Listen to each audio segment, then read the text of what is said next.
You know, everybody has a different temperament and personality, and it's something that has to be developed, you know, over a period of time.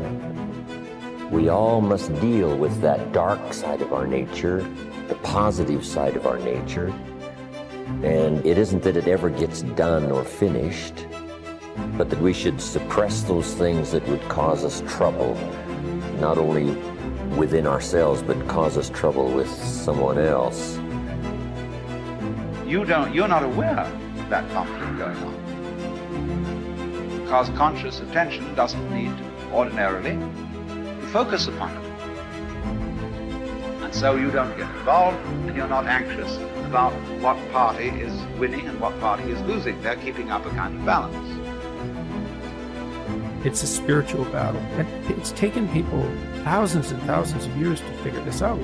You can find that. You just look inside. Inadequacy, weakness, susceptibility to temptation, narcissism, pride, envy, revenge, resentment, frustration, lack of faith, all of that.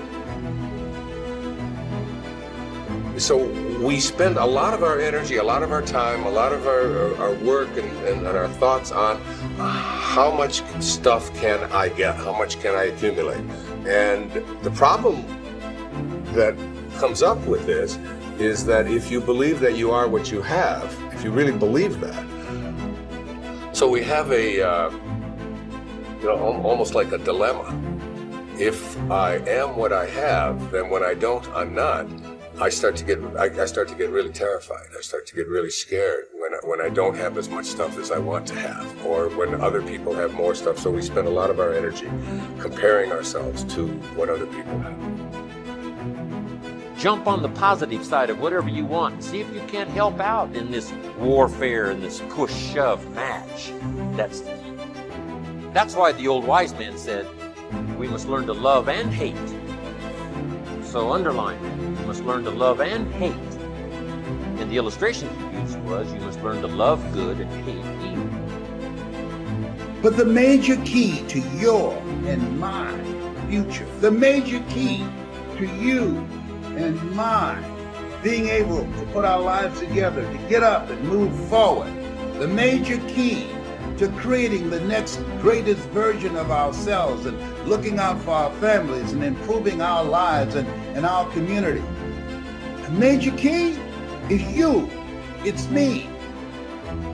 It's all of us. We have to decide if we're going to take responsibility.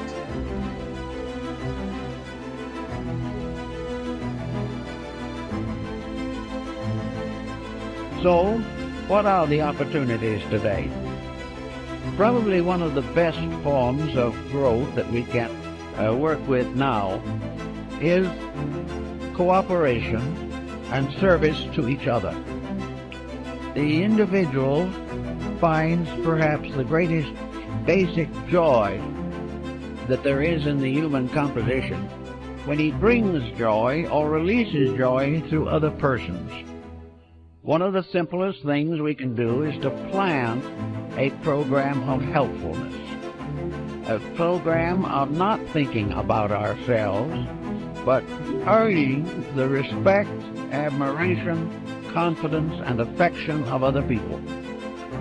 It is something to look back quietly upon a good deed that has brought security to another. And this type of backward looking is probably the most cheerful as possible. So service to others. If you do not know what to do, help someone in desperate trouble. Forget being deprived of a few hours of television or being requested to turn away from some ordinary leisure that you have planned. But try to see what you can do to help other people. Now, if you have special trained abilities in these matters, there are many opportunities that open themselves to the person who really wants to help.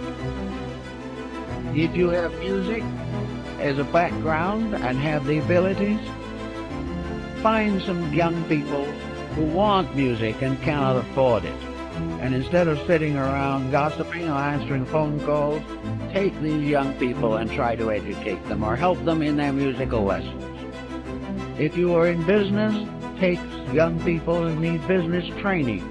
They will not get proper training in school, but they can get it from someone who has been through it and knows what is right and knows what should occur and what should not occur.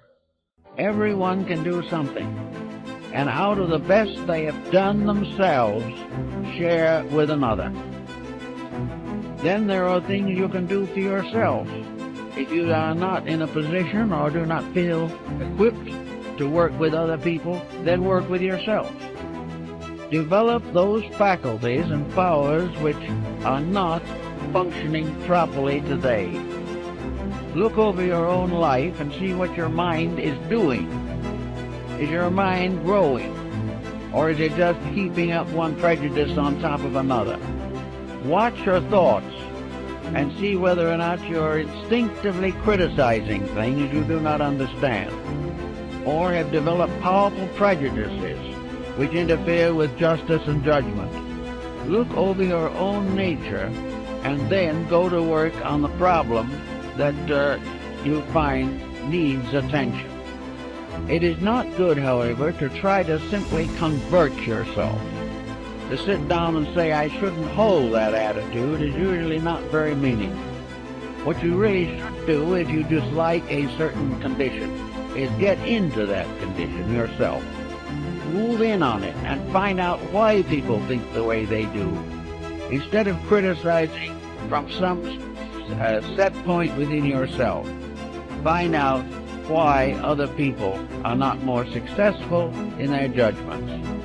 I know a number of persons who have simply gone into various walks of life which are not their own in order to find out how other people really live. And it is almost certainly an eye-opener.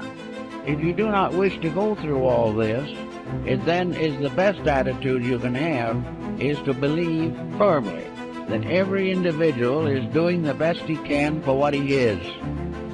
And it is always important to try to estimate what he is and help him to become better.